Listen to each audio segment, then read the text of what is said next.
tell you where illegal migrants love to go, and that's Spain. They've got about 1 million illegals in Spain at the moment, and that's a lot of deportations. So the Spanish government have decided, rather than deal with the problem of illegal migrants, let's just redefine the problem. So they've said the problem is not that we have so many illegal migrants in the country, the problem is that they're not legal. And so they're now gifting legal residency and work rights to migrants who apply. Now, they're expecting about 500,000 illegal migrants to apply for residency. They've currently got 1.3 million applications, allowing for some double-ups. They expect that within the next number of weeks, they will approve 900,000 illegals to become Spanish residents with full work rights. The only qualifications are that you have to have lived in Spain illegally for at least 5 months, and you have to have a clean criminal record. This, to me, is an absolutely astonishing decision by the Spanish government. The Spanish Prime Minister said that the amnesty was an act of justice, but also of necessity to continue Spain's strong economic growth and safeguard public pensions by bringing younger workers into the country. So basically, he's selling out his country to make sure they can pay for aged pensions. If you rely on illegal immigration to be able to look after your elderly, I would suggest that you probably need to reconstruct your company on something more sustainable. And not only that, but there's probably some political gain here as well. It sounds like massive gerrymandering to me with a left-wing socialist government. But surely history should teach us the Spanish nation is setting itself up for civil war if they are admitting illegals, making them residents on no other qualification than you have to have been illegal in this country for at least 5 months.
Some say we've gone too far, that we're going against the current.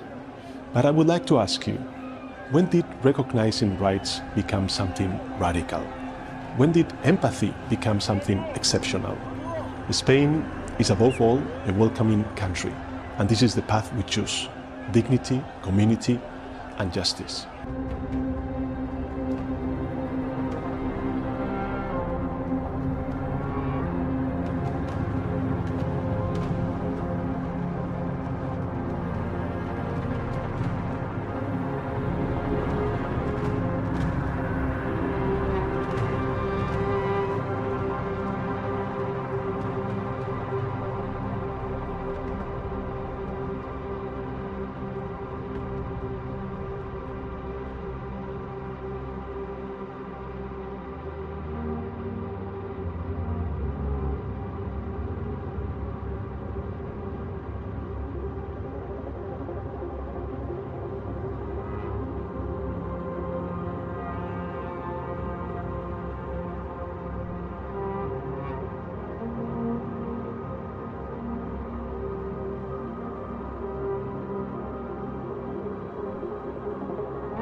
got 1 million people who are about to travel and traipse about Europe because they can do that legally, because they have become citizens of the country. This is suicidally stupid. The West actually needs to be saved from itself at this point. Like, I can't even imagine the disaster. When it was first announced by Spain, there was all this vision that actually went viral on the internet of a whole heap of Pakistani men lining outside of the consulate in Barcelona, ready to go and get their paperwork to become citizens. Like, it was literally around the block, because all these men are going, fantastic, this is exactly what I have waited for. You don't know the history, you don't know the background of any of these people that now are just going to become permanent citizens.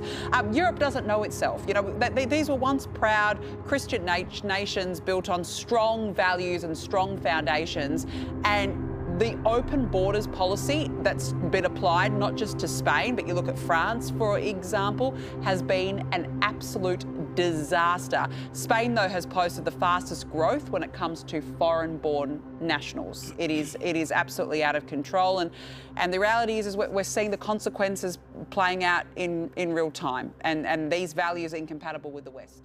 About the migrant situation, I mean, I know we talk about it a lot. It's one thing the Prime Minister hasn't really talked about since he got into number 10. He's going to have to talk about it, isn't he? I mean, this situation in Ceuta, this Spanish enclave, 49,000 people from Morocco have crashed through the borders there. Now, 49,000 into an area with a population of only 80,000. And the concern is that if they make it to the European mainland, that obviously we might find a lot of those people trying to cross the channel as well. I mean, what are we going to do about it? How are we going to be on alert for this? Well, look, it's obviously extremely concerning, and I share yours and your viewers' frustrations at the situation with the small boats crossing and the numbers of people that are crossing the channel.